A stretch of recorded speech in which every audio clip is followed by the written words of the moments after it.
খুবই দুর্ধর্ষ কিশোর এবং যুবক ছিলেন তারা। বিনয় বসু ছিলেন অত্যন্ত শক্তিশালী তরুণ বিপ্লবী।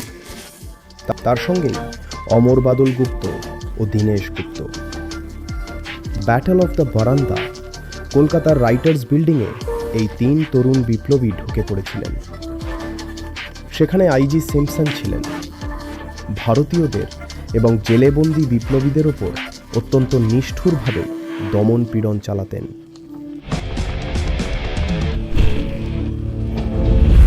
তারা সেখানে ঢুকে সিম্পসনকে গুলি করলেন এবং তারপর এক বিশাল সশস্ত্র পুলিশ বাহিনীর সঙ্গে লড়াই করলেন। এরপর তিনজনেই নিজের ইচ্ছায় শহীদ হলেন। বিনয় বসু নিজেকে গুলি করেছিলেন, তারপরও তিনি বেঁচে ছিলেন। ইংরেজরা তাকে ধরে হাসপাতালে ভর্তি করে যেখানে তার গুলি লেগেছিল সেই ক্ষতস্থানটি তিনি নিজের হাতে খুঁড়তে থাকেন যতক্ষণ না তার মৃত্যু হয়। এরাও তো যুবক ছিলেন, তাই না? আর তাদের সঙ্গে ছিলেন দুজন টিনেজার।